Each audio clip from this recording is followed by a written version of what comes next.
bowing his head, could walk as good as anybody. Le voici qui venait. Il marchait au-dessus de l'auditoire, la tête inclinée.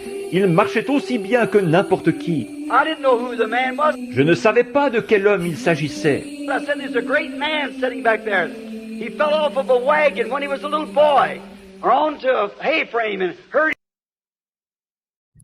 William Marion Branham, dès son vivant, et lors de la tenue de réunions de réveil, des centaines de milliers de gens assistèrent à ce dernière, et la plupart sont ceux qui furent guéris au nom du Seigneur Jésus-Christ, suite à la prière faite par le prophète de Dieu William Marion Branham. Et parmi les miracles les plus remarquables, nous pouvons parler sur celui de la guérison d'un homme avec des béquilles, ici sur la photo.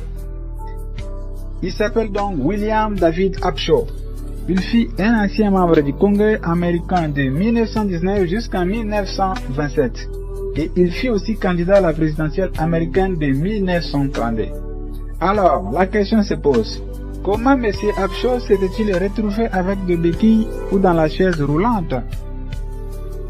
En fait, avant ses 17 ans, M. William Upshaw marchait normalement comme tout le monde sans défaut. Mais sa vie bascula lorsqu'il connut un accident en tombant d'une vieille meule de foin dans une grange et se fractura le dos.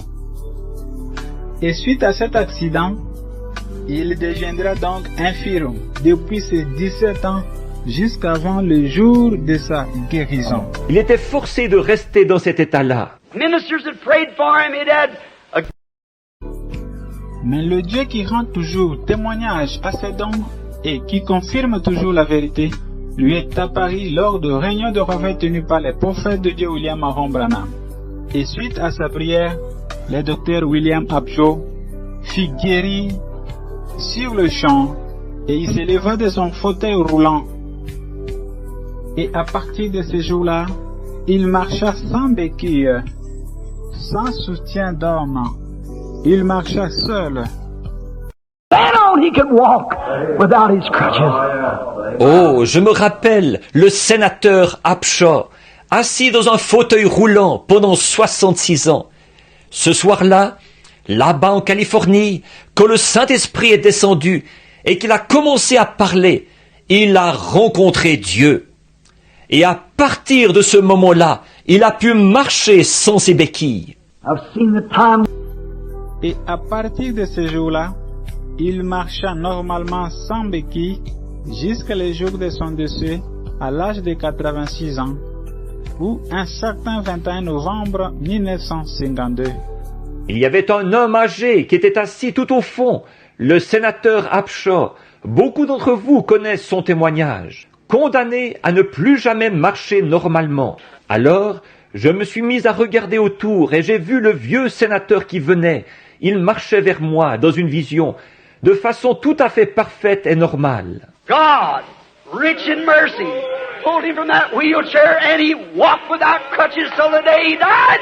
Dieu, riche en miséricorde, l'a retiré de ce fauteuil roulant et il a marché sans béquille jusqu'au jour de sa mort. Et lors de son témoignage, William David Upshaw a admis que rien ne peut égaler le ministère de guérison de William Marion Branham après tout ce qu'il a déjà vu, tout ce qu'il a déjà lu et tout ce qu'il a déjà entendu. Bien-aimé, Dieu rend toujours témoignage à ses dons.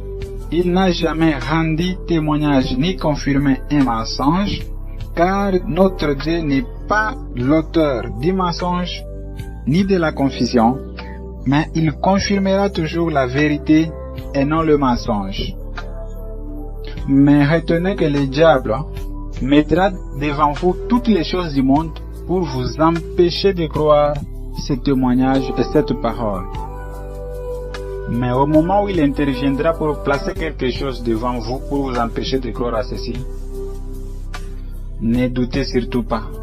À ce moment-là, débarrassez-vous de lui. Débarrassez-vous-en. Et l'auteur de cette vérité, l'auteur de cette parole, l'auteur de ce don qui a tellement opéré, vous comblera de toutes les bonnes choses liées à ce ministère. Pourquoi ne pouvons-nous pas le regarder? Not a mystic. Ce n'est pas un mystique. The devil has put everything in the world before he tried to keep you from believing it. Le diable a mis toutes les choses du monde devant vous pour essayer de vous faire, pour vous empêcher de croire cela. He'll bring in a meeting and try to throw everything he can in front of you. Il interviendra dans une réunion et il essaiera de jeter tout ce qu'il peut devant vous. Take it away from you. Débarrassez-vous-en. The Bible says, rise and shake yourself. La Bible dit, levez-vous et secouez-vous. Pinch yourself. Pincez-vous. His spirit is here. Son esprit est ici. He knows you. Il vous connaît. You've got one thing to do, and that's to believe it, to accept it. Vous avez une chose à faire, c'est de croire cela, d'accepter cela. He knows. Il vous connaît. You believe that? Le croyez-vous? He knows what's